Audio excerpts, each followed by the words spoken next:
Quando eu era pequeno, o meu pai brincava de tentar adivinhar o que eu queria. Ele trabalhava o dia inteiro na obra, chegava à noite cansado, mas dava um jeito de agradar. A gente tinha pouco dinheiro, comia quase todo dia fubá com sopa de osso. Teve um dia que eu cheguei em casa e eu disse para minha mãe que eu queria comer arroz e feijão, igual os meus amigos da escola. À noite, o meu pai trouxe arroz e feijão e eu falei: caramba, pai, como é que o senhor sabia que eu queria comer arroz e feijão? Adivinhei o teu pensamento. Caramba, o meu pai adivinha pensamento. Mas também ficava com medo de pensar besteira. Eu tinha de 7 para 8 anos. Bem que eu não era tão novo assim. Era de 9 para 10. E bem que logo depois o meu saudoso pai... Não, eu tinha de 12 para 13 anos. Tem uma hora que a gente acha que a coisa aconteceu há mais tempo do que realmente foi. É sempre assim. Isso dali é cachaça. Mas eu não sou de beber todo dia, não. Eu bebo um golinho agora e outro daqui umas 3 horas. Mas eu nunca fico bêbado. Nunca fico.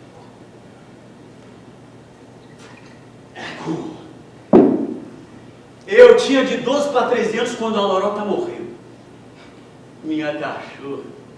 Eu tinha pegado ela uns 6 meses antes, na rua. A pobrezinha estava chorando de frio. Então eu me aproximei dela, eu cobri ela todinha. E aí eu levei ela para minha casa e pôs em cima da cama. O meu pai estava de folga da obra, ele estava lá no quarto. Então eu fui lá, pé por pé.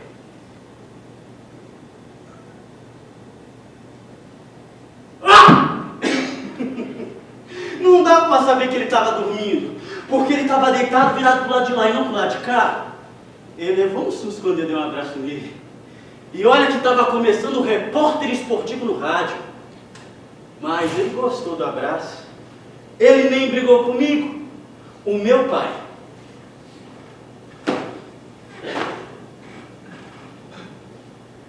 A taça do mundo é nossa. Com brasileiro não há quem possa. A taça do mundo é nossa. Ô pai!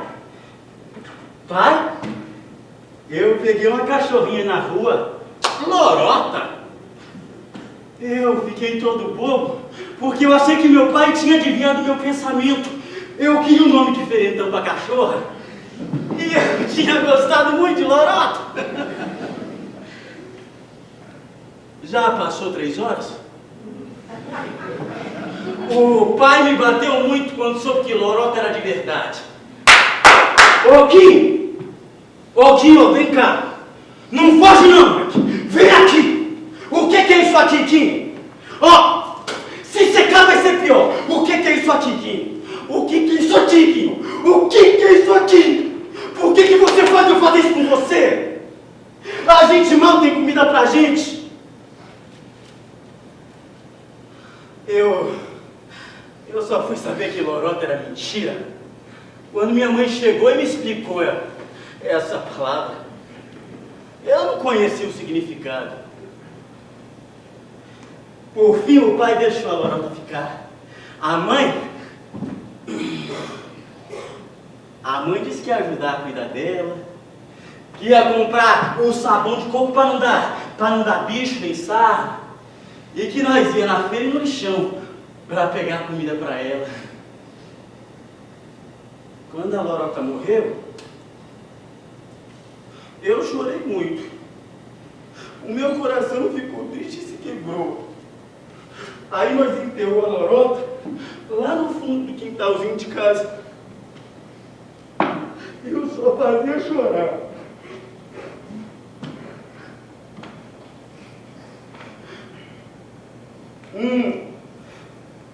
Dois, três. O meu pai então me levou para brincar na pracinha para modo de eu me alegrar. Mas estava cheio de pombo. E eu não gosto de pombo.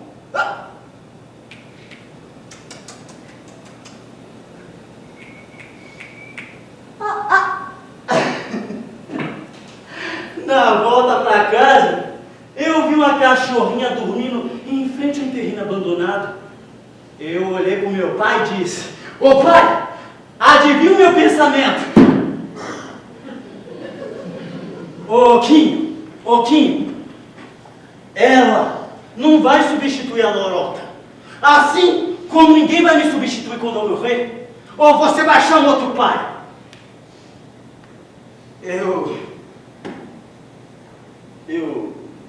Eu fiquei pensando naquilo.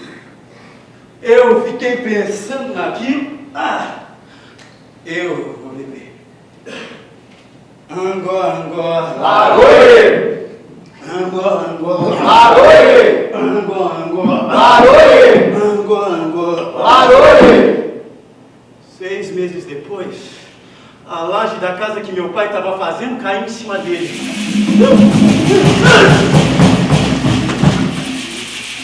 Ele foi soterrado e morreu. E ninguém nunca mais inventou a lorota de que adivinhava meus pensamentos. Eu percebi que era lorota essa coisa de adivinhar. Mas eu gostava. E deixava rolar. No dia seguinte, eu já estava engraxando muito sapato. A gente que é pobre não tem tempo para ficar de luto. Os amigos do meu pai ficavam todos: vai lá, Kim, foi só um acidente, honra o nome do teu pai. Ô Kim, lá eles dão 2 litros de leite na obra. Ô Kim, lá eles não valem. Não.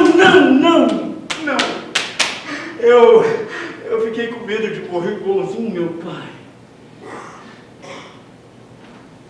Um outro dia, eu estava engraxando o sapato do seu Aldemiro.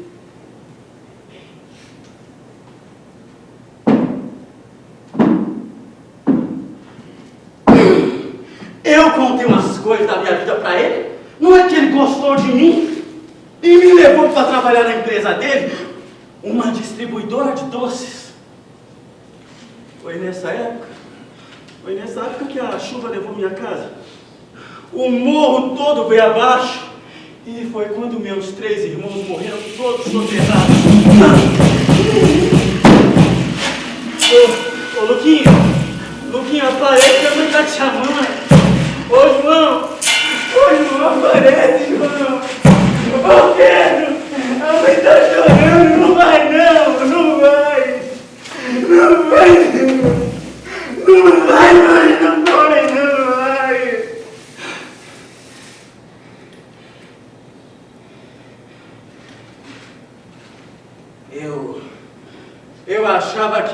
mãe fôssemos morrer assim também. Mas ela morreu mesmo, foi de pneumonia. Já estava muito velha, coitada, mas faz uma falta.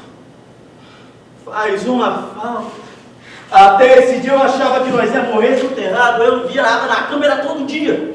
Não tinha um sono de paz. Mas eu sobrevivi. E eu tô aqui para contar essa história.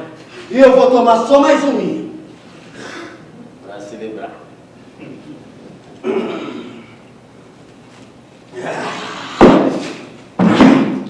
Os meninos que trabalhavam na distribuidora eram todos brancos e estudavam à noite, mas eu não tinha tempo para isso não. Eles iam tudo se formando e saindo, se formando e saindo, se formando e saindo, se formando e saindo, sempre para coisa melhor.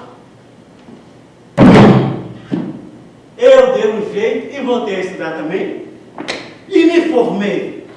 Mas nunca dei para coisa melhor porque nunca ninguém me deu uma oportunidade. Então eu fui ficando, até que um dia o seu Aldemiro teve que fugir do país com a esposa. E ele me deixou um dinheiro muito bom. O que eu fiz? Eu abri a minha distribuidora de doces, mas tudo legalizado, com papel. Já estava noivo, me casei, foi vindo os meninos, e eu comprei uma casinha pra gente, lá no alto, modesta, mas própria. Eu dei colégio pros meninos tudinho. E lá em casa, nunca entrou fubá, nem sopa de osso, que eu detesto. É arroz, feijão e mistura, todo dia. Quando a gente tem fome, a gordura fritando na panela é um espetáculo deslumbrante. Tem uma hora que a vida da gente anda pra frente. Pode demorar, não é mesmo, meu velho? Mas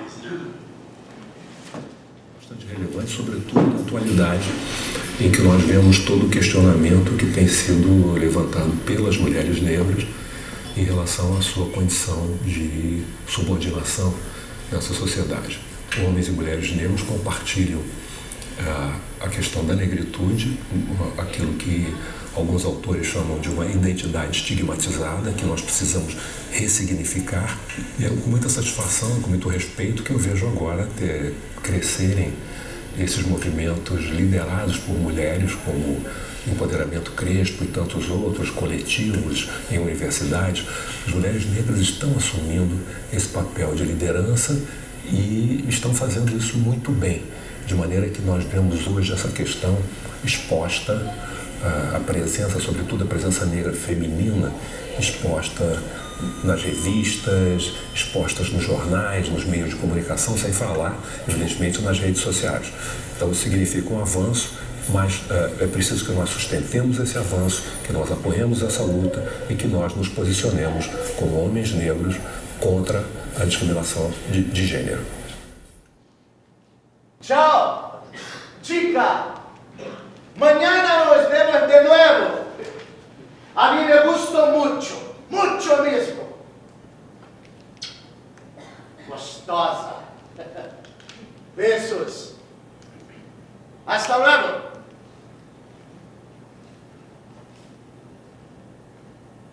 Morar na Argentina é bom? Não.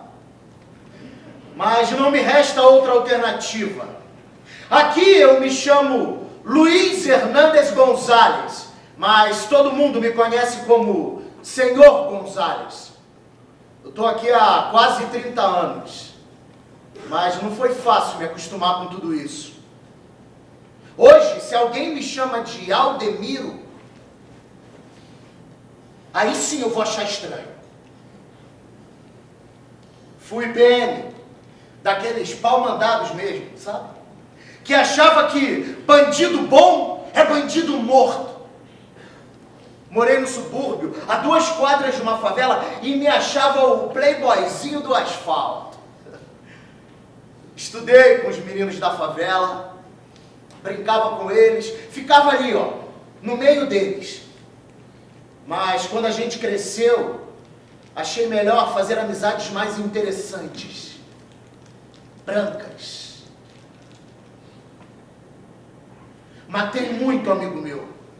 O sistema é tão inteligente que fazia eu matar quem sempre esteve junto comigo e me aliar a quem só queria me usar para acabar com a minha própria raça.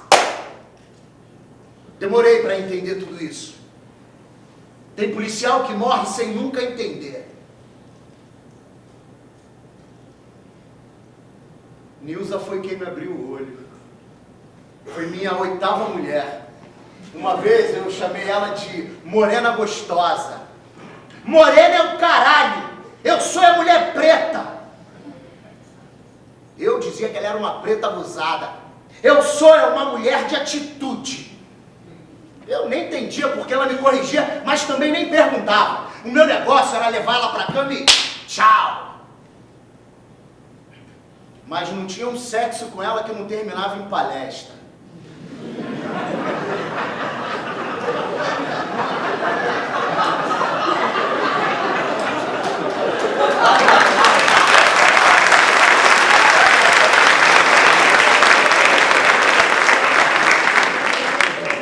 Uma vez eu falei com ela no telefone: ô meu amor, eu tô com saudade de dormir peladinho com você.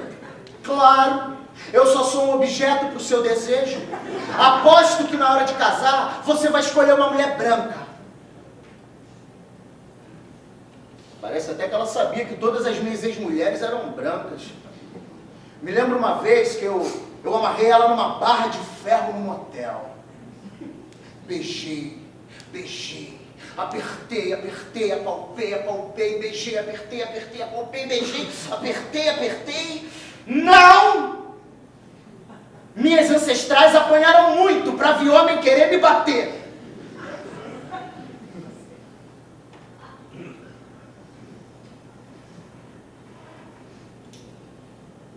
Passei a ficar mais pianinho com ela na cama. Mas não adiantava. Depois do sexo, ela sempre vinha de provocação. Você sabe que é cabelo crespo e não duro? Hã? Já reparou como não tem gente preta em capa de revista? É. Sabia que se você não fosse concursado, ia ser mais difícil você arrumar um emprego e se manter nele só por causa da sua cor? Não.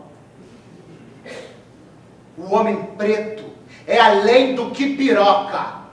Você está me ouvindo? O homem preto é além do que piroca.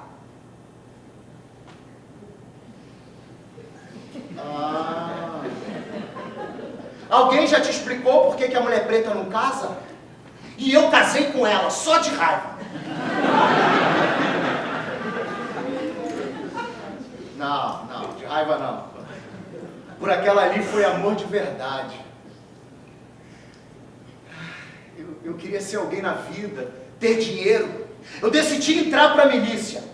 Montei um grupo que parava caminhão de carga em blitz. Eles nunca estão com a documentação em dia e, em troca de não serem apreendidos, eu ficava com parte da mercadoria. Eles levavam lá para o meu depósito, bonitinho, não tinha trabalho nenhum. Ganhei um bom dinheirinho com a minha distribuidora de doces. Fachada. Tudo que entrava era lucro. Não pagava imposto, zero gasto com mercadoria. Só tinha que pagar bem os caras que trabalhavam para mim. E eu pagava. Mas um dia fui mexer com uma carga que já era esquema de outra milícia. Puta que pariu! Deu a maior merda! O cara queria me matar! Ele começou a me perseguir!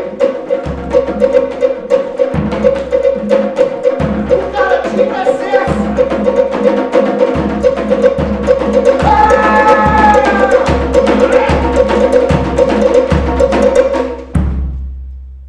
Eles invadiram a minha e mataram a minha empregada.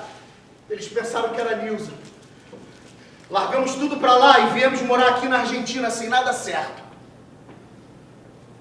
Hoje tenho a minha empresa de segurança. Presto serviço para hotel, posto de gasolina, condomínio. Mas o meu preferido é um puteiro. Não saio de lá. Fico amigo das meninas, dou conselho para elas, transo com elas. Fico feliz quando elas conseguem casar, estudar, comprar casa, quando elas conseguem arrumar outro emprego. Não que o trabalho de puta não seja digno. Eu nunca conheci gente tão honesta e trabalhadora como puta. Mas é porque elas têm os sonhos delas. E é legal realizar os nossos sonhos. Não é? Nilza que foi embora quando me pegou na cama com uma. Sinto tanta falta dela. Mas sentir saudade é algo que eu já aprendi a conviver. Sinto saudade de Nilza. Quanta coisa eu aprendi com aquela mulher. Sinto saudade do Brasil. Da minha vida lá. Dos meus 5 filhos, um de cada mãe. Sinto saudade de tanta coisa. Mas aqui também não está tão ruim assim. Agora mesmo eu acabei de fazer um sexo gostoso com uma puta amiga. Ela me ofereceu dinheiro para dormir de conchinha com ela. Ela falou: eu vejo algumas mulheres postando nas redes sociais que dormiram de conchinha com o marido. E é só isso que eu quero. Só isso. Eu não aceitei o dinheiro. Mas 5 minutos depois ela descobriu que é desconfortável pacas e me deu um chega pra lá. Eu fiquei na minha. Só vim fazer alguma coisa com ela agora pela manhã. E olha, eu nunca transei tanto em toda a minha vida. Nem quando eu tinha 20 anos era assim. Tem uma lá que é apaixonadinha por mim, Jusilene. Quando eu largar dessa vida de putaria com ela que eu vou ficar. Jusilene, além de gostosa, me lembra a Nilza. Uma preta de atitude. Mulher de atitude. Jusilene é um ser humano incrível. Todo o dinheiro que ela ganha aqui no puteiro, ela manda para a família dela lá no Brasil. O pai dela é militar aposentado, maluquinho, tantando a cabeça, colorido. Eu não conheci ele não, mas pelo que a Jusilene diz, foi um cara muito guerreiro. Só que não teve culhão para toda essa coisa de tortura. Hoje em dia ele é um cara que vive com medo, assustado, amedrontado. É um pobre coitado hoje em dia. Era soco, chute, cuspe, amarra de cabeça para baixo, choque elétrico, palmatória, injeção de ácido na veia, arranca unha por unha, tortura psicológica e muita maldade. Muita maldade. Muita maldade.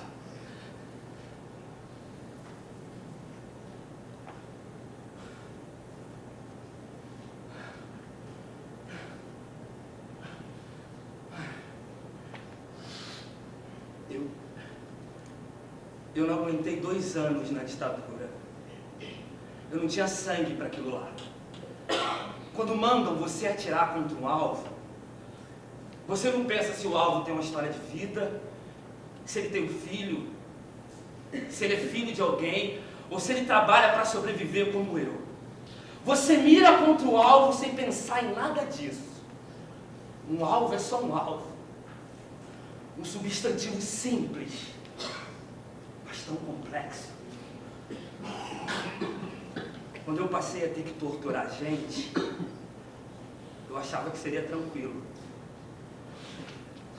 Mas sabe qual era a minha fraqueza? Era olhar no olho do sujeito e ver a lágrima escorrendo. Depois de 3 semanas fazendo isso, eu comecei a voltar mal para minha casa. Eu comecei a sonhar com aqueles olhares. E aí começaram a vir as alucinações. Eu enxergava as pessoas que eu torturava me perseguindo dentro da minha casa. E não adiantava me trancar no quarto. Eles atravessavam as paredes. Eles saíam do sofá, da televisão. Sai! Do guarda-roupa, debaixo da minha cama. Eu não conseguia dormir. Sai! Sai!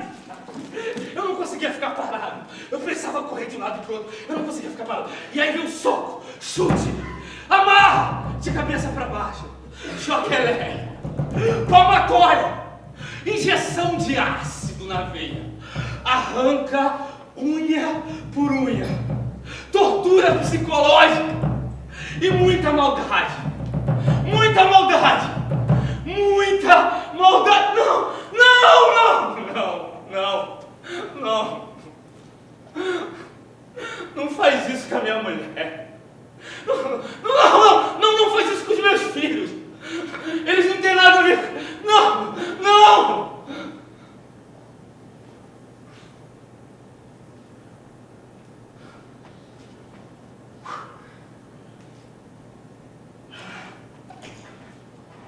Eu entrei para o exército porque eu romantizava a vida na floresta, a luta pela paz, a caça. Eu não sabia que lutar pela paz era tirar a paz do outro. Eu não sabia que lutar pela paz era torturar o outro que lutava pelos meus direitos. Eu não sabia que lutar pela paz era perder toda a paz que eu tinha. E aí eu comecei a viver um cercadinho dentro da minha própria casa. A minha mulher e os meus filhos, eles não aguentaram. Eu quebrava tudo dentro de casa, eu não conseguia ficar parado. Aí eles me amarraram numa cadeira. Eu não conseguia ficar parado. Eu quebrei meu braço. Eu precisava correr. Porra, eu quebrei a cadeira. Eu precisava correr. Eu não conseguia ficar parado.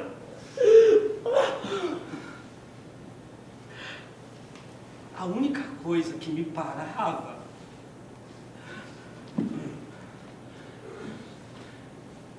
era o olhar do Michael e do Marcelo, meus filhos.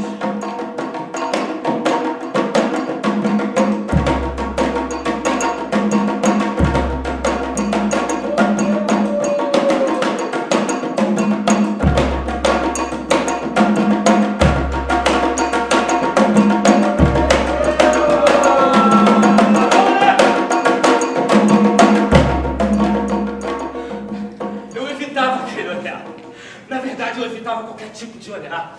Eu tinha medo de que alguém saísse de dentro do olho de que eu estivesse olhando. Mas o olhar do Michael e do Marcelo era diferente.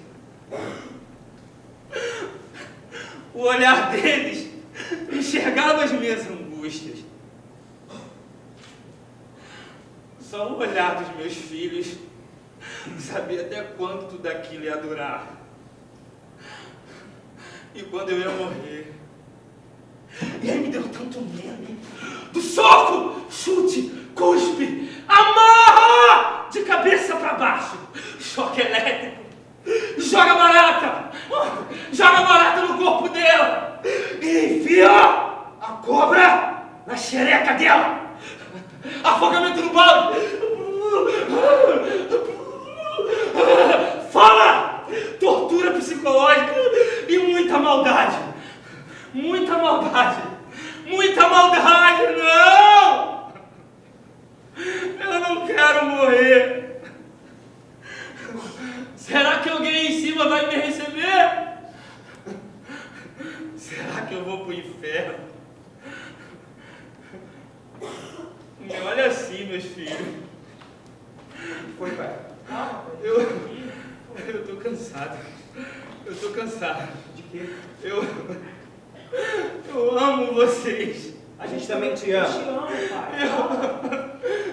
O quê? O Que, pai? Pai, o que foi? Ô, pai, não brinca disso, pai. Isso, pai! Abre o olho, pai. Acorda ele, Marcelo! Pai, abre o olho, pai. Para! Ô, pai. Ô, pai!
Eu não queria enxergar essas coisas. Nem eu. Eu não queria saber exatamente o dia e a hora que meu pai ia morrer. O olhar dele me dizia. Eu só queria olhar para ele como um filho olha para um pai. Mas eu enxergava mais do que eu queria ver. O dia da morte dele é o mesmo dia em que ele entrou pro exército. Isso pode não significar nada. Mas também pode significar tudo. O nosso pai, ele dizia: filho homem tem que ser da polícia ou do exército. Mas é claro que ele preferia que a gente fosse do exército, porque a polícia entra matando na favela. E ele não queria isso pra gente, ele não queria que a gente matasse gente que nem a gente.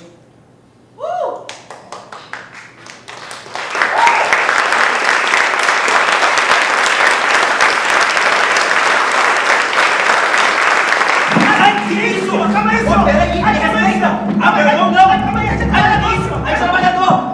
A gente é trabalhador direito! A gente tem os nossos direitos!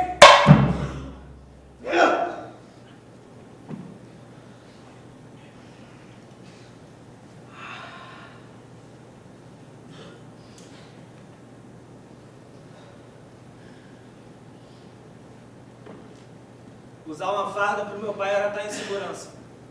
Com a farda de militar a gente ia poder sair bem cedo para trabalhar, ou chegar bem tarde, no fim do expediente, que só assim a gente nunca ia ser confundido com bandido.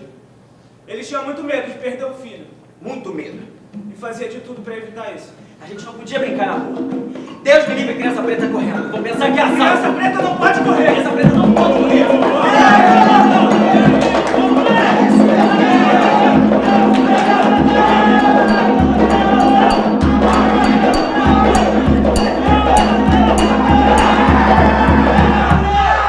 Esconde a bolsa do neguinho! Atravessa a rua que o neguinho tá vindo, pô. Sobe o vidro do carro. Amarra ele no poste. Tá tudo bem. Eu tô aqui. Se cuida, cara. Você também.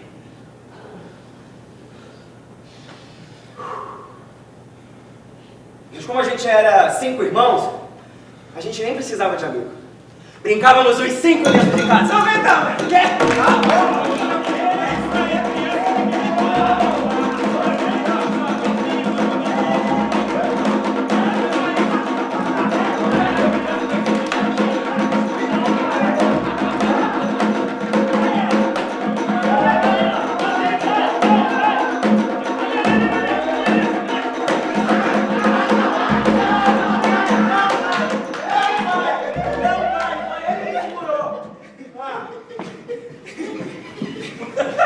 Não vale. Psicologia não. É claro que de vez em quando rolava uns pegas pra capar. Mas a mãe preta, quando ela olha, a criança sabe que vai dar merda. Quando eu arrumei a minha primeira namorada, o papai ele quis conhecer. Ele disse que tinha que aprovar. É, o nosso pai tinha dessas coisas. Ah, eu morri de vergonha. Mas eu levei ela lá em casa. Eu achei que era ciúme, né? Eu já vi o papai tratando a garota com maior ignorância, fazendo um monte de perguntas. O nome dela era Clariane. Clariane era escura. Muito mais gentil do que eu. Muito mais gentil do que você. Ela foi recebida por um banquete lá em casa. O nosso pai fez comida que aprendeu em livro de receita. Coisa chique. Como é que é o nome mesmo? Estrogonofe! Eu amava comer estrogonofe. Eu achava muito chique estrogonofe. Muito chique. Eu lembro como se fosse hoje. Ah. Era toalha de mesa nova, a casa toda arrumada e o vermelho do chão, será? A minha mãe, os meus irmãos, todo mundo na beca, perfumado, bigodinho fininho. Cabelinho na régua.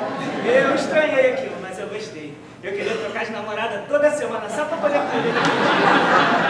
Ah, era muito bom. É que nosso pai ele queria impressionar os pais da garota. Ele sabia que ela ia voltar pra casa e falar que comeu bem, que estava todo mundo bem vestido e era todo mundo muito educado. Ele sabia que o preto precisava de um algo a mais pra ser aceito, não é? Não é? A gente tem que ser bonzinho, Prestativo.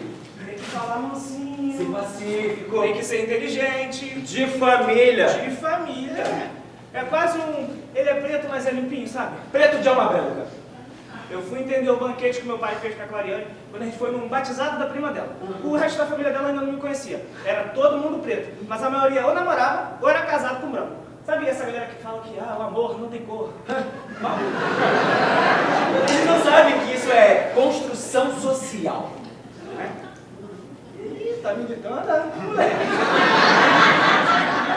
Eu e Clariane éramos assim, os únicos casais pretos. E todo mundo me desprezava. Eu vi até preto perguntando pro pai da Clariane: Quem é esse neguinho aí que a Clariane tá? é um menino bom, tem família direita, fica tranquilo que esse aí tem uma família boa. Sendo que ele nem conhecia a minha família. A referência de família direita pra ele era o banquete que meu pai tinha feito com a filha dele. O papai faz muita falta, Ah, como ele faz falta. mas ele tá sempre aqui com a gente. Eu sinto.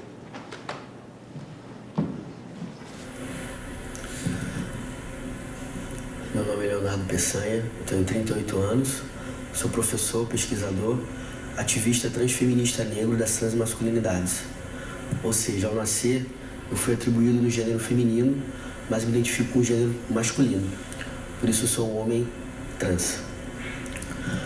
Durante a minha trajetória de vida, que é atravessada por eu ser um homem negro, a gente acaba passando por determinadas especificidades por conta do racismo. Especificamente, no caso do homem negro trans, costumo dizer que a gente deixa de ser objeto para ser ameaça, entendendo a estrutura racista que existe na sociedade. Eu venho, através dessa minha trajetória, tentando me aproximar, entender a minha ancestralidade. Quando eu era criança, a família do meu pai era de candomblé e por diversos motivos eu acabei me afastando. Agora eu quero retornar para estar em busca de novo, em contato com a minha ancestralidade e a partir disso entender cada vez melhor e mais.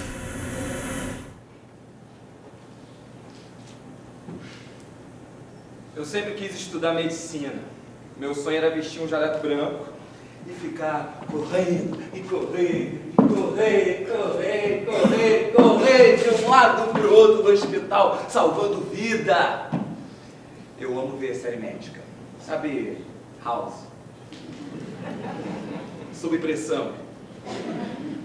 Tem uma galera aqui que tem idade para ter visto o Plantão Médico. Eu romantizei a profissão, eu sei, mas eu romantizei tanto que eu não prestei atenção que na vida real e na ficção não tem médico preto.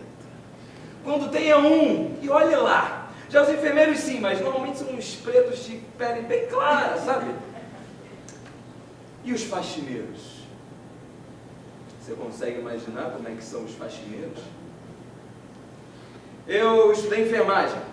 Prestei vestibular para 4, 2 para medicina e 2 para enfermagem. Passei 1 em enfermagem, o que para mim já é um grande feito, porque eu já chegava no pré-vestibular social, depois de ter trabalhado, morto de cansaço. Eu perdi a conta de quantas vezes eu simplesmente dormi na aula. A professora já vinha com pena. Ei, garoto, acorda, vai para casa, vai descansar. A faculdade era a reprodução dos hospitais da vida real e da ficção. Estudantes de medicina predominantemente brancos, estudantes de enfermagem não brancos. Galera de medicina ia de carro para a faculdade, mas não era um carrinho simples não, era cada carro, vocês tinham que ver. O estacionamento parecia uma concessionária. Eu tinha que pegar 4 conduções. 2 para ir, 2 para voltar, mas eu tinha dinheiro para pegar um só. E olha lá, Laroê. Aí o que eu fazia? Eu ia de ônibus até um ponto e chegando lá eu tinha que fazer o resto do trajeto correndo, com a mochila nas costas, até chegar na faculdade. Eram 5 quilômetros correndo, sem parar para não chegar atrasado.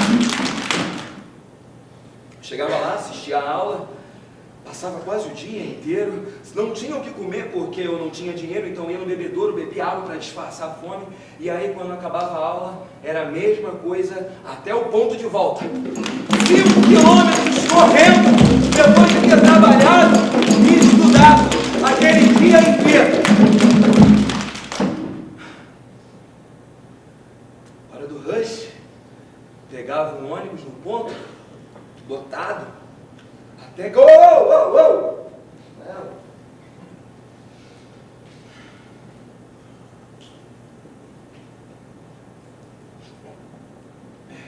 Desculpa. Depois de um dia inteiro, sabe, de ter trabalhado, feito faculdade, tudo que eu queria, era um motorista, sabe, que me levasse de carro até a porta da minha casa. E sabe o que era engraçado? Engraçado não, triste. Era quando eu encontrava um colega de turma no ponto de ônibus. Nossa! Mas você veio correndo da faculdade até aqui? Não, é que eu tive eu tive que ir no mercado, saltei um ponto antes para poder comprar um negócio que minha mãe me pediu. Eu vivia tendo que ir ao mercado para comprar um negócio que minha mãe tinha pedido. Eu fui demitido da empresa que eu trabalhava e com o dinheiro do seguro-desemprego, eu só tive como pagar uma única passagem por dia. Aí eu chutei o balde, né? Parei com esse negócio de ter medo, de dizer para os outros que eu sou pobre mesmo. Então eu comecei a ir para uma pracinha para poder cantar. Aí eu colocava um chapéu bem na frente do meu pé. O sanhê araeô, o sanhê araeô, o sanhê é de mocoço, o sanhê, o sanhê é de mocoço, o sanhê, o sanhê araeô, o sanhê.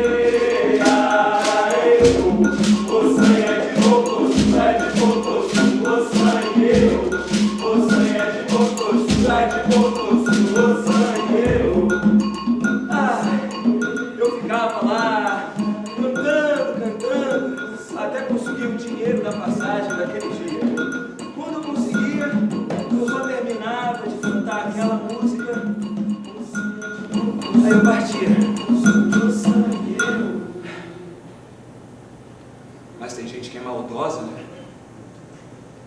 Alguém tirou umas fotos minhas cantando na praça e espalhou uns cartazes pela faculdade inteira. Eu não lembro muito bem o que estava escrito, mas eram umas piadas bem ofensivas, sabe? Piada não. Racismo.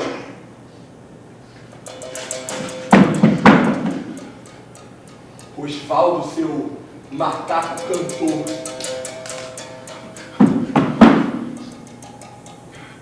Macumbeiro de merda. Isso aqui não é lugar para preto. Vaza, cotista. Naquele dia eu não parei na praça para cantar. Eu não fui para a faculdade para assistir aula, eu não entrei na sala de aula, eu só queria ir para minha casa correndo direto. Eram 20 quilômetros correndo até chegar na minha casa.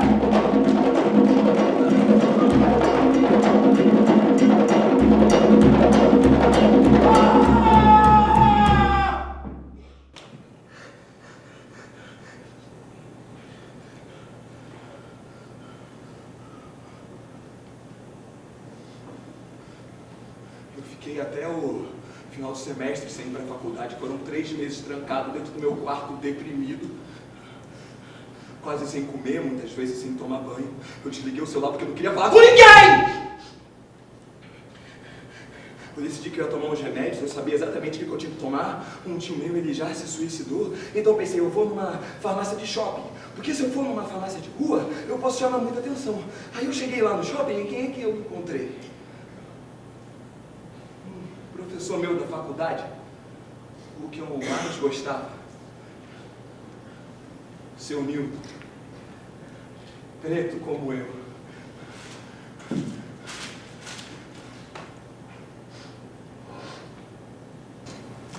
O seu Nilton, ele foi no shopping naquele dia, que era dia da folga dele, porque ele queria ir no cinema assistir um filme, sabe? Aí eu fingi que não tinha visto, baixei a cabeça, me afastei um pouco dele, mas ele veio na minha direção. Ô, garoto, eu te liguei tanto, mandei mensagem e nada. Ô, seu Nilton, desculpa, é que eu tive uns problemas sérios na minha casa e eu tive que trancar a faculdade desse semestre, mas eu prometo pro senhor que no próximo semestre eu tô de volta. Aí ele me chamou para tomar um sorvete. E eu fiquei com receio, né? De dizer para ele que eu não queria gastar parte do dinheiro que eu ia usar para comprar os remédios para poder me matar. Aí eu fui, né? Aí ele me falou dos cartazes que tinham espalhado lá pela faculdade, que ele tinha achado mó covardia aquilo tudo, mas não foi difícil saber quem tinha feito aquilo, até porque as pessoas fizeram a impressão dos cartazes numa papelaria que fica dentro da faculdade. E quem toma conta dessa papelaria é uma senhorinha que me adora, Dona Nilza. Mulher preta, mulher de atitude. Os garotos não, os caras tomaram só advertência. Mas agora vem a melhor parte. Seu Nilton pagou meu sorvete. E aí ele quis me acompanhar até a saída do shopping, né? Mas no caminho, ele parou primeiro num banco, entrou, foi no caixa, tirou um dinheiro, botou dentro do envelope e veio para me entregar. Não, que isso? Não faz isso, não vou ficar com vergonha, não precisa. Mas esse dinheiro é seu. Com esse dinheiro eu pude pagar as 2 passagens de ida e as 2 de volta e me alimentar até o fim da faculdade. O seu Nilton e outros alunos se juntaram para fazer uma vaquinha para me ajudar. Tudo gente preta. Eu não me matei. Eu concluí a faculdade. Mas eu não quis trabalhar num hospital. Eu trabalho na portaria de um condomínio.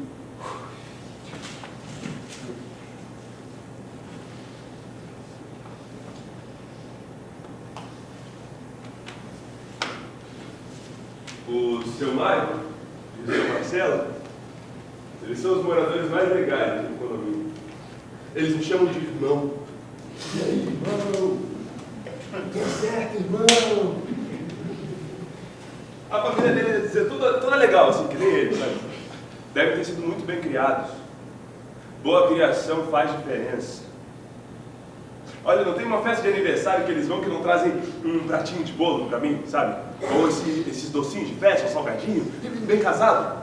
Bem casado, bem nascido, bem morrido, bem vivido. Não importa, eles chegam, tem sempre um pratinho com alguma coisa pra eu comer. Pode ser 2, 3, 4 da manhã. Se eu tô dormindo aqui, eu acordo. Feliz. A dona Sandra, a mãe dos meninos, ela bate assim no vidro e passa por debaixo do pratinho. Toma, meu filho. Você está trabalhando demais, viu? E vai embora. E o bom é que eles não me deduram, né? Engraçado que é sempre a dona Sandra que me entrega. Eu acho que os meninos devem ficar sem graça. Não, eles sabem que eu ia ficar com vergonha se eles me pegassem aqui dormindo no trabalho. O homem não gosta de demonstrar fraqueza para outro homem. Ainda mais sendo homem preto. Homem preto tem que ser durão, aguentar no tranco. Tu é negão, porra! Homem preto não chora, descansa depois que morrer. Não pode usar rosa, não pode mexer o quadril. Não é assim que fala pra gente? Não é assim? Sempre. Tem que ser homem com H, não pode ser gay. mas acontece. Não, mas eu disfarço muito bem, eu engano muita gente. Aqui no condomínio só quem sabe é o seu Thiago. No prédio da frente também tem um rapaz que sabe, que trabalha nos serviços gerais, que ele me viu numa festa com um amigo. Mas ele também não conta pra ninguém não, que ele tem medo que descubram dele e coloquem ele pra fora. Já é preto, ainda mais viado. Esse povo de condomínio é tudo muito preconceituoso, viu? Melhorar de vida não quer dizer melhorar de caráter, não. Se o caráter não é bom, não tem dinheiro no mundo que vai fazer ficar. O seu Thiago, de 807, esse é um que não vale nada, viu? É um brancão alto, assim.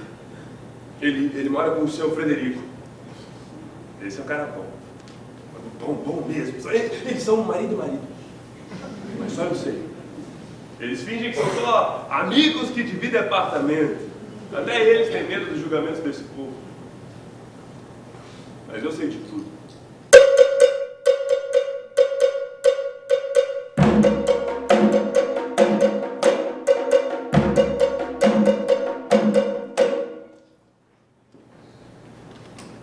Eu sei de tudo porque o seu Thiago me contou. Ele me contou depois da primeira vez que a gente transou. Foi horrível. Eu fui meio que obrigado. O seu Frederico, o marido dele, ele viaja muito a trabalho, sabe? Aí quando ele viaja, o seu Thiago cai na gandaia. O seu Frederico não merecia estar com um cara desse, sabe? O seu Frederico é um preto desse que eu sinto orgulho.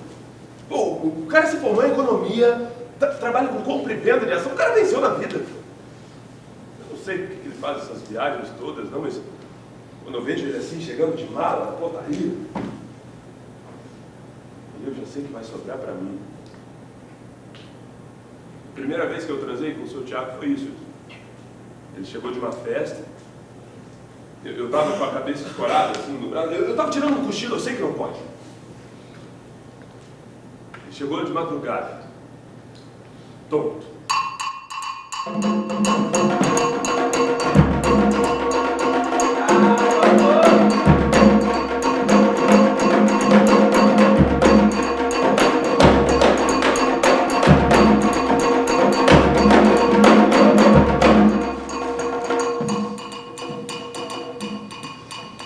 Ô, Crioulo, acorda! Acorda!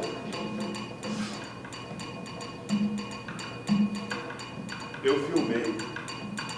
E eu vou mostrar pro síndico.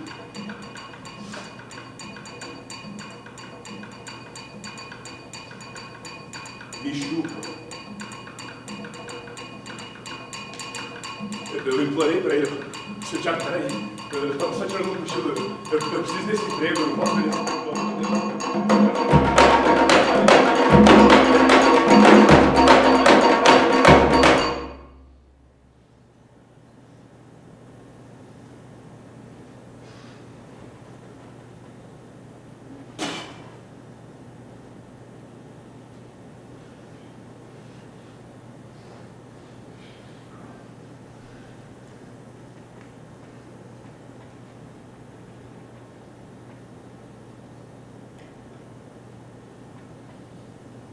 Eu pago o colégio do meu sobrinho. A minha irmã, ela não tem condição.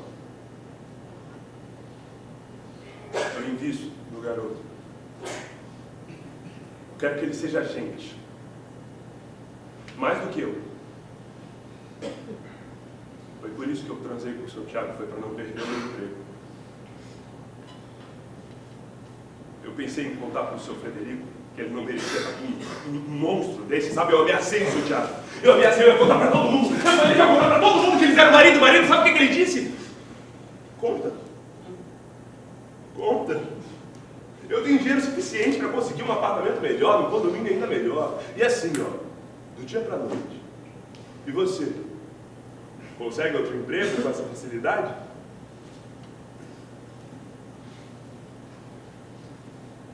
Eu também não tinha coragem de fazer isso com o seu Frederico.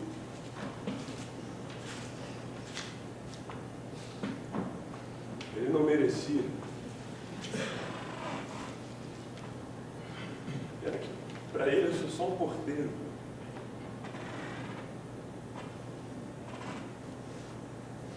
Ele nem me enxerga. Na urgência da vida, eu nunca me permiti refletir sobre isso. Mas eu também já fui invisível por outras pessoas.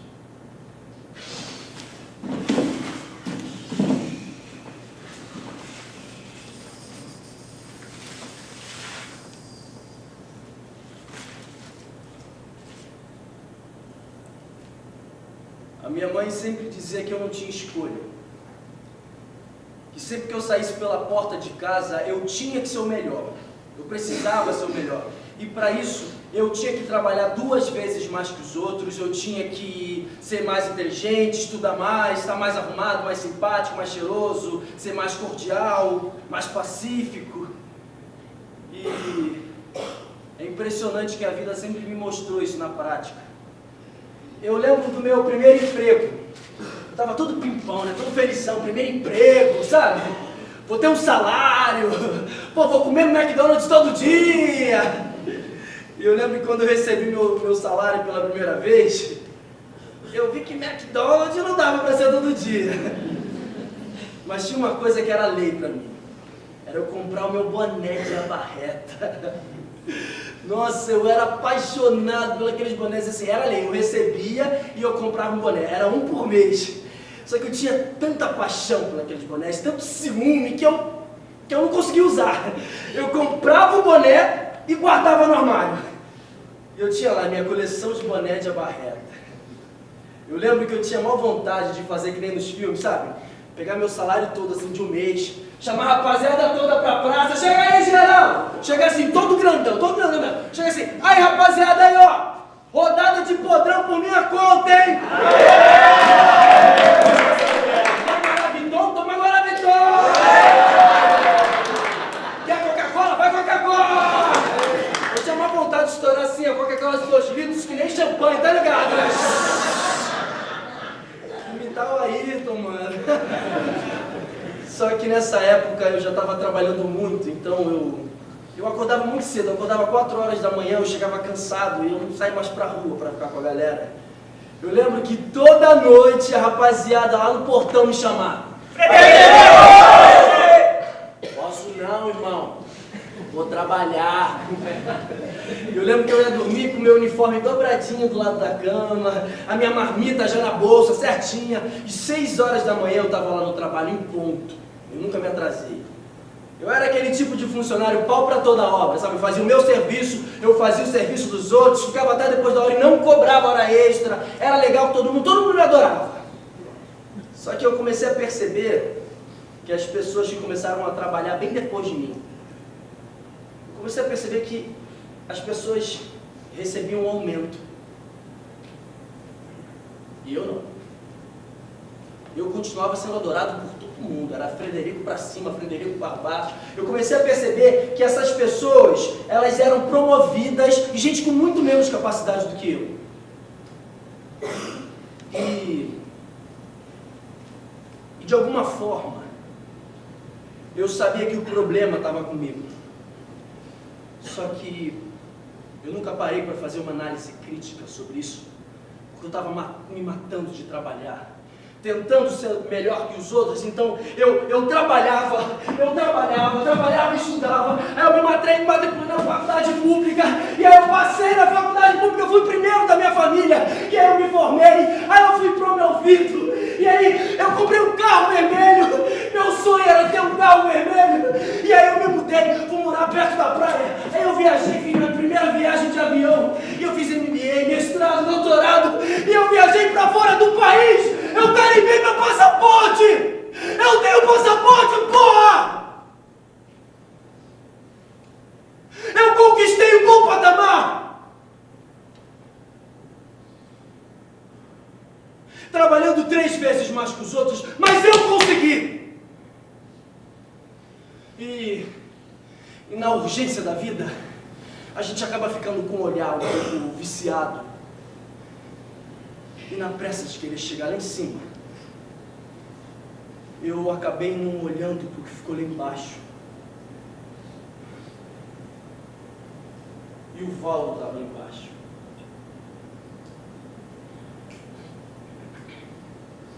E não só o Valdo.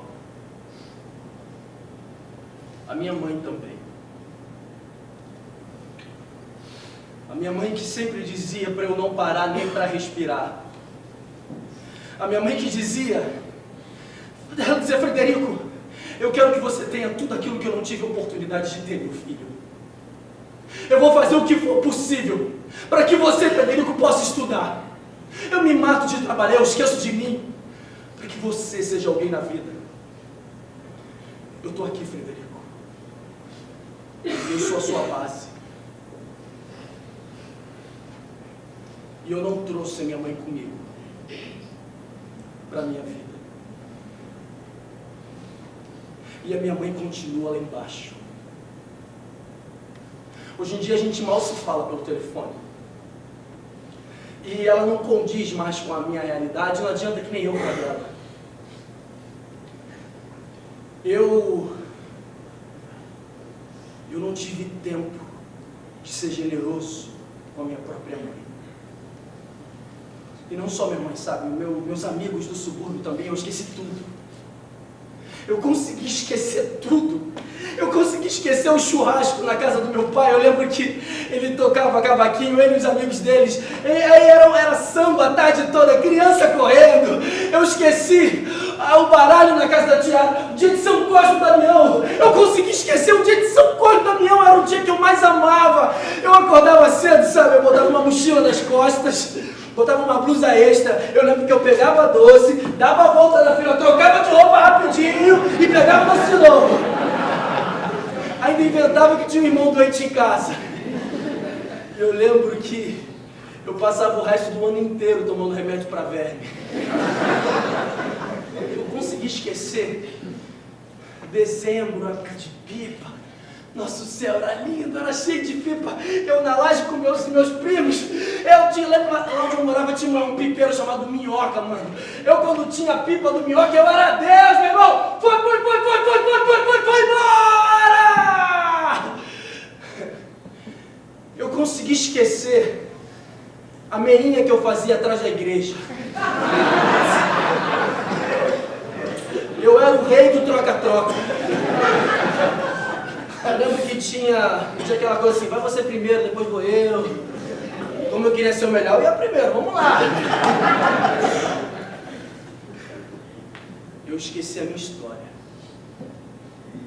E hoje em dia eu continuo trabalhando muito. Só que eu tenho tempo de olhar para os lados. E para onde eu olho, eu só vejo gente branca. Para onde eu olho, eu só vejo gente branca. E esses dias eu me dei conta que eu estou sozinho. E quando o Valdo me parou na portaria e me entregou um bilhete, o Valdo naquele jeitão dele, sabe: irmão, fala aí, irmão!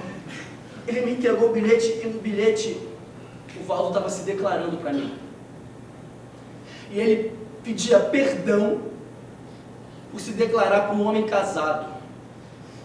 Até hoje eu não sei como ele sabia que eu era casado, mas eu sei que depois desse dia, o Valdo sumiu, ele nunca mais veio trabalhar. Eu pensei em falar com o chefe dos porteiros para saber do paradeiro do Valdo, só que eu tive medo. Eu tive medo de me expor. Eu tive medo de expor o meu relacionamento com o Thiago. Eu tive medo de expor o Valdo, coitado. Então, mais uma vez, eu deixei o Valdo lá embaixo. E tudo isso é muita coisa. Na minha cabeça é tudo muito novo, sabe? Eu trabalho na Bolsa de Valores.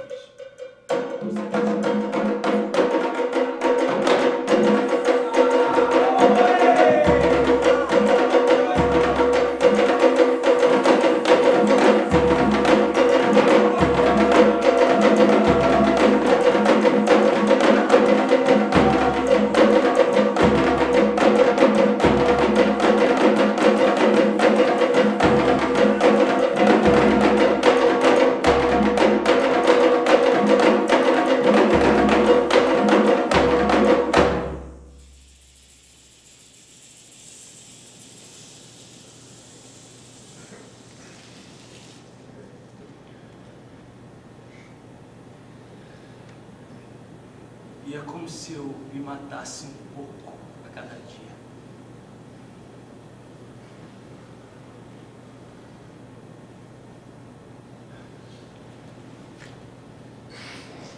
Eu quero adotar um filho. Preto. Mas para isso eu preciso trabalhar muito, porque eu não quero que o meu filho viva essa correria louca.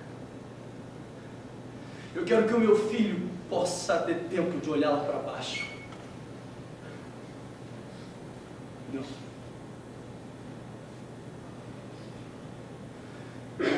Eu quero que o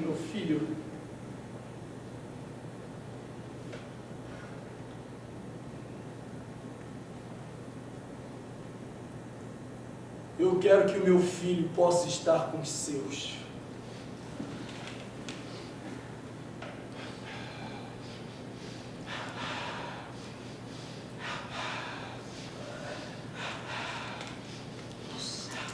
Tô com muita dor de cabeça.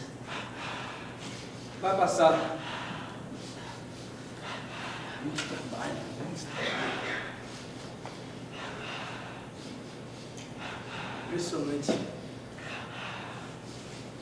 Aqui é o único lugar que eu me sinto bem.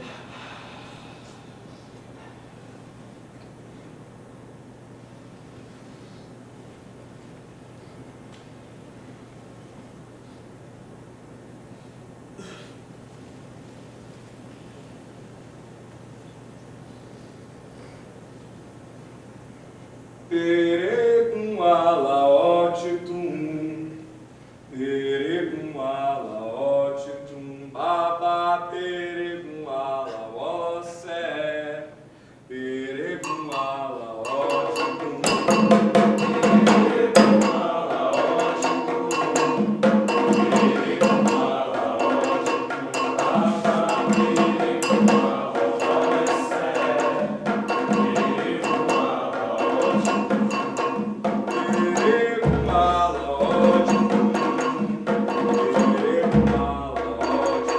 baba peregum alaossé, peregum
quando a gente faz o bem volta pra gente. E no nosso caso deve ter alguma coisa de ancestralidade. Eu não estava lá naquela farmácia. Depois de uma sessão de cinema, no meu dia de folga, à toa. A vida do negro não é fácil. Eu também tive que começar a trabalhar desde cedo e não recomendo. E quem diz que trabalho infantil faz bem, eu sou a prova viva que não. Olha o que é,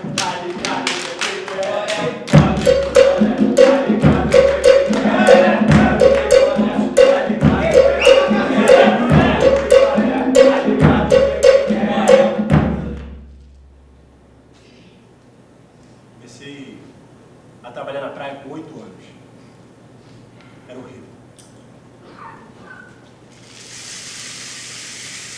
Aquele sol forte,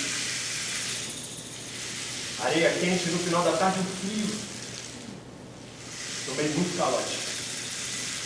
É mais fácil enganar criança, né?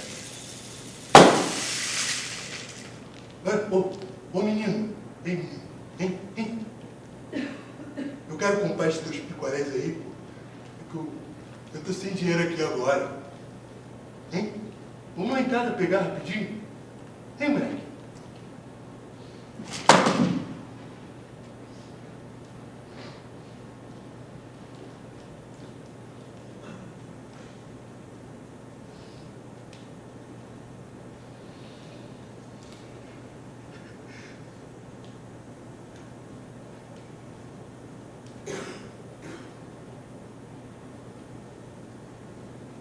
Com 10 anos eu fui estuprado.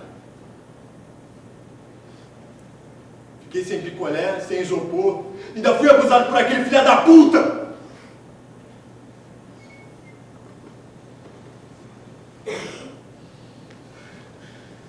Eu não tive coragem de contar para os meus pais. Disse que fui assaltado. Tive que trabalhar o dobro para recuperar o isopor e os picolés perdidos. A gente que é pobre é assim, não pode ter orgulho. Orgulho é coisa de gente chique. No dia seguinte eu tive que abaixar minha cabeça e voltar a vender picolé, onde aquele cara tomava sol toda quarta-feira.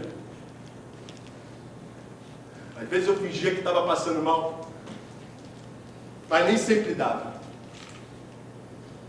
Picolé aí. Picolé.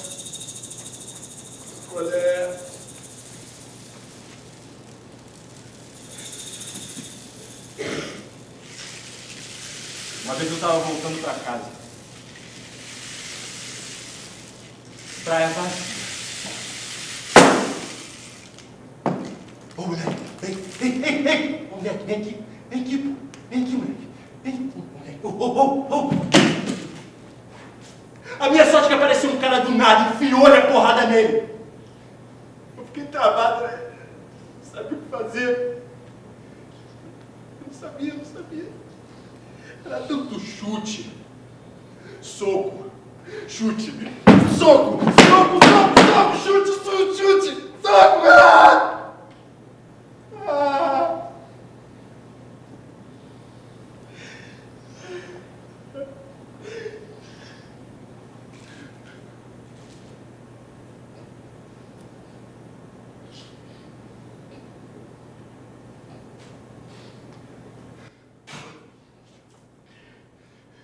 Desgraçado!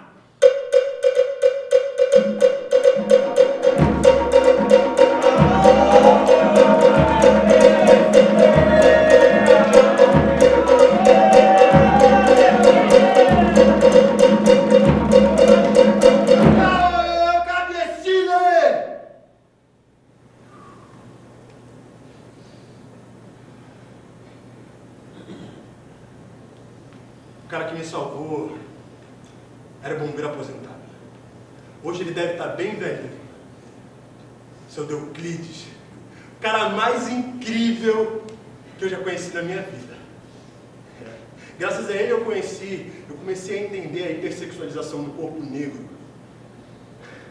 Ele era bombeiro, mas fez faculdade de História depois que parou de trabalhar. Mestre em História da África, da diáspora e dos povos indígenas. O cara era bom. Pois é. Eu lembro que com ele eu comecei a me descobrir, sabe? Eu nem me entendia como negro. Pra mim eu era moreno, sabe? 6 da tarde, café com leite.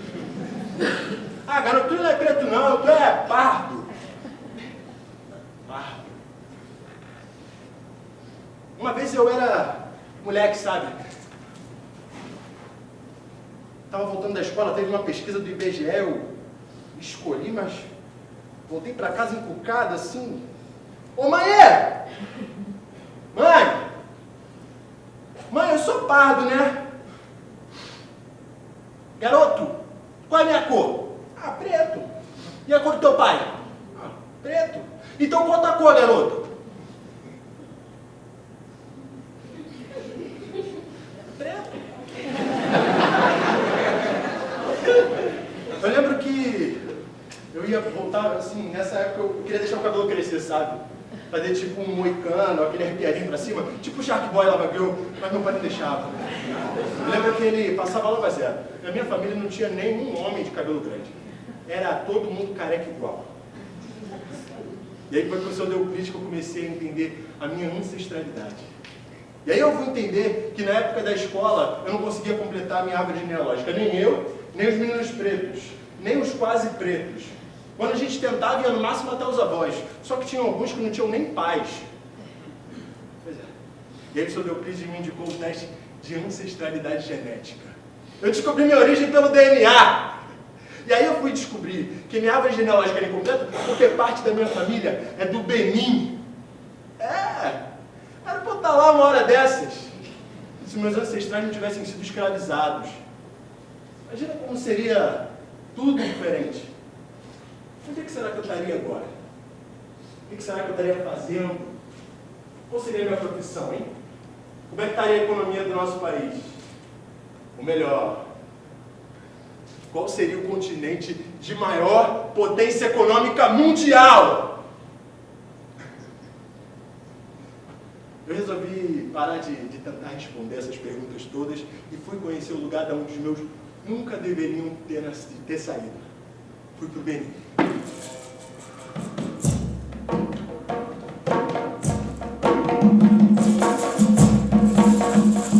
É lindo lá. As pessoas, as ruas, a arquitetura. Eu sei que sou suspeito para falar, mas é lindo mesmo. Sabe que o acarajé e a feijoada tem influência do povo que veio de lá? Isso deve ser coisa da minha tataravó, com certeza.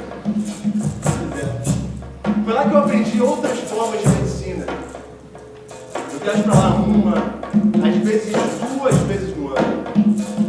Toda vez que eu vou, eu quero conhecer um lugar diferente. Eu quero explorar cada centímetro daquele lugar. Eu quero assim, tudo.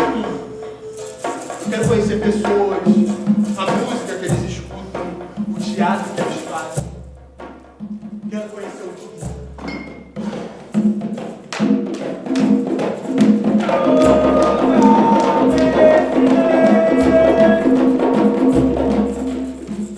O candomblé tem influência do mundo. Antes eu ia pra lá e eu ficava assim, uma ansiedade, sabe? Buscando alguém da minha família. Eu acho que eu nem aproveitava a viagem direito. Agora eu relaxei. Eu entendi que tudo tem o seu momento. É como dizem, né? Às vezes o caminho importa mais do que o destino. É isso. Agora quando eu chego lá, eu sou só sorriso pros meus. Eu tomo café com eles. Dou bom dia com sorrisão. Boa noite também. Eu janto com eles, almoço, eu faço tudo, eu danço, eu brinco com as crianças. Ô, moleque, sai por aí, tá vindo, moleque. Eu trato todas as crianças, assim, com amor de tio, sabe? Na verdade, eu trato todo mundo lá com muito amor. Isso deve ser coisa da ancestralidade. Ela nos aproxima. Tudo. Minha ancestralidade genética, meu letramento racial, Benin, o meu povo, meu caminho de felicidade, tudo isso eu devo ao Sr. Euclides. E onde quer que ele esteja, no Orum, Olorum Kocibure, esteja na paz de Deus. Muito axé pra você, meu velho. Muito axé, muito axé. Muito axé pra você, meu velho. Axé. Eu tô aqui. Agora, meu velho. Eu ainda não morri.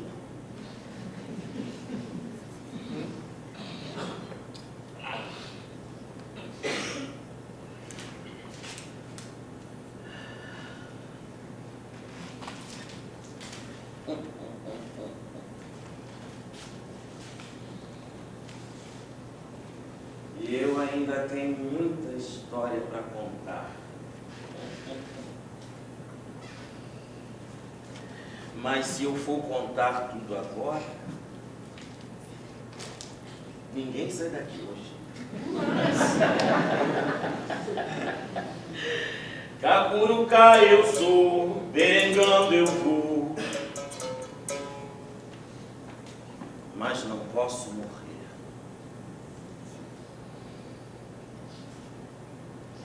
A minha infância foi uma infância muito difícil.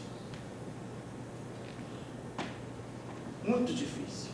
Igual a de quase todo menino preto. O meu pai morreu muito cedo. Igual o pai do Kim. A minha mãe, ela saía para trabalhar e minha avó tomava conta de mim e dos meus irmãos. Meus irmãos. Eu tinha irmão de tudo quanto era jeito. Irmão que entrou para o tráfico, irmão que virou ladrão, irmã que foi estuprada, irmã que virou prostituta. Eu tive irmão que virou pedreiro, tive até irmão que virou pastor. Na minha família tinha de tudo.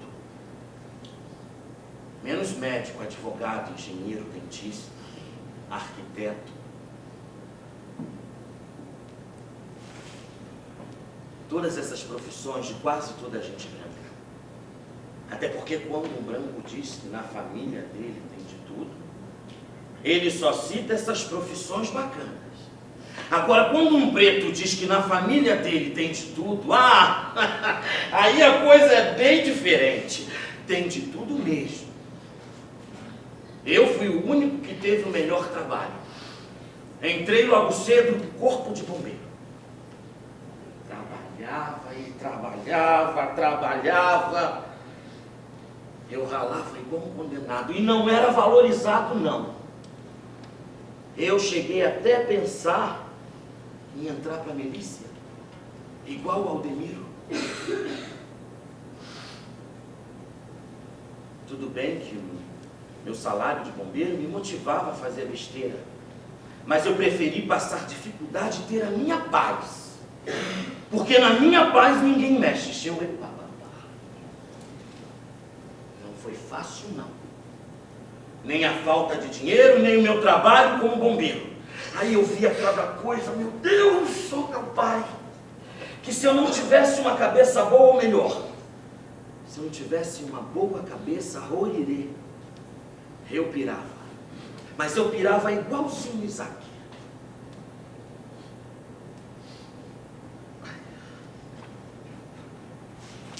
Vocês estão... Traz aqui. Bota aqui. Não, aqui na frente, aqui. Agora. Tem jeito mesmo, né?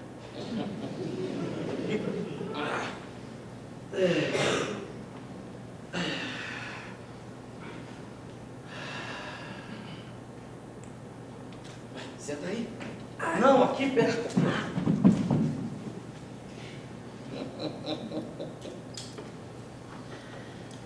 Olha, teve uma vez, muito tempo atrás, um incêndio que eu não consegui salvar uma criancinha. Era uma menina assim, ó. Linda, linda, linda. Na época, ela tinha a idade de ser a minha filha. Ela chorava de soluçar. Eu passei meses e meses com a imagem dessa menina na minha cabeça. A morte dela, Marcelo e Maria, a morte dessa menina foi mais traumática do que a morte do pai de vocês. Mais traumática do que a morte do meu pai.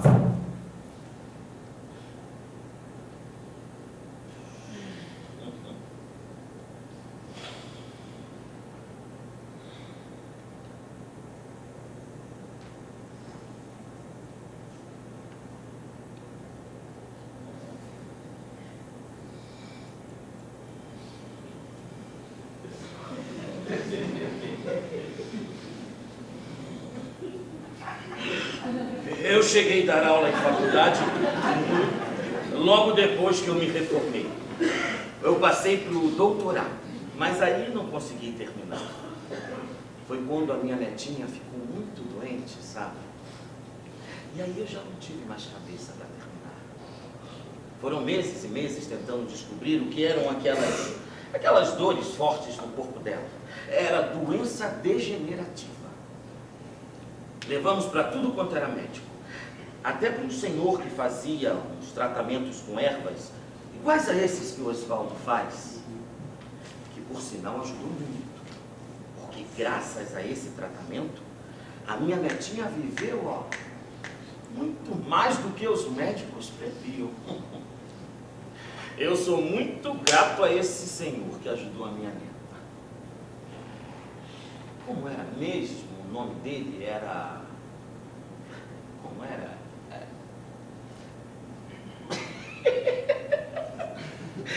Agora eu esqueci o nome dele. Ah, lembrei. Antes eu estava falando era da morte do meu pai. Era isso, não era? É. O meu pai morreu transando com a amante. Minha mãe não quis nem me ter, mas disse que era pra gente ir. Seu pai é um filho da puta, mas é o seu pai! Aí a gente foi, né?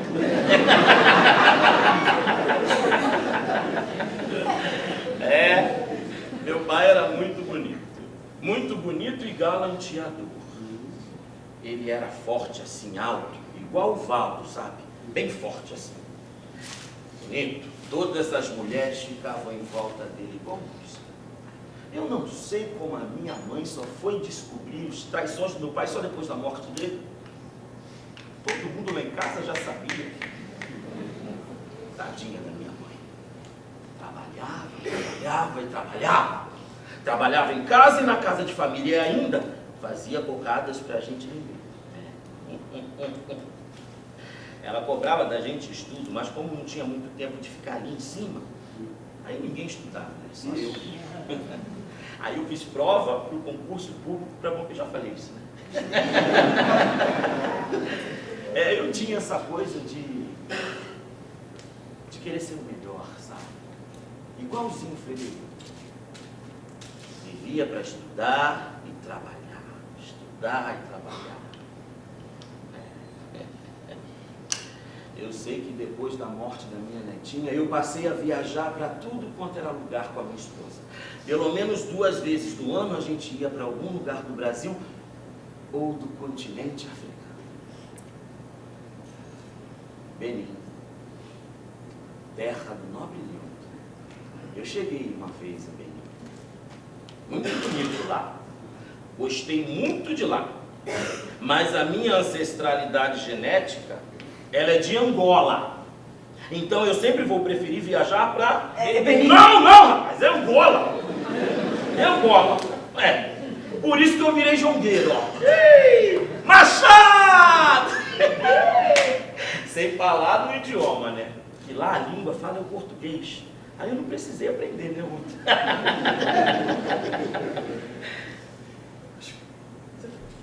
Você também.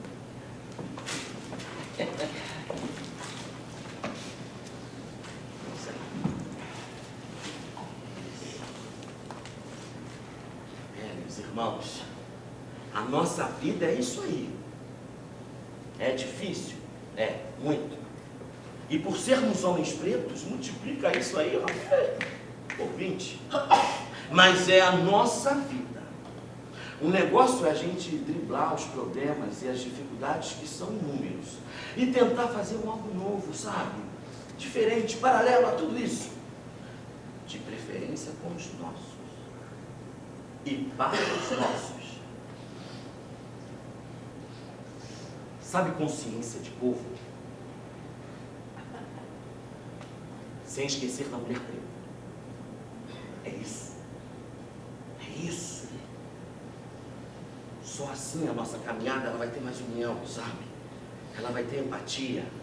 Porque cada um tem um pouco do outro. Dos nossos orixás, da nossa ancestralidade. Porque você Porque você é porque ele é. E você é porque ele é. E você é porque ele é. E você é porque ele é. E você é porque ele é. E você é porque ele é. E você é porque ela é. Nós somos um pouco do todo, sabe? Dos nossos antepassados, os nossos baculos, dos que estão aqui na luta, nossos irmãos de axé, e dos que ainda estão por vir, os nossos abiaxé. Não precisa. Existe um provérbio muito antigo em Urubá-Unê. Nibati botimade kinyunsum baeme. Quando o rebanho se une, o leão dorme com fome. Axé.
Odure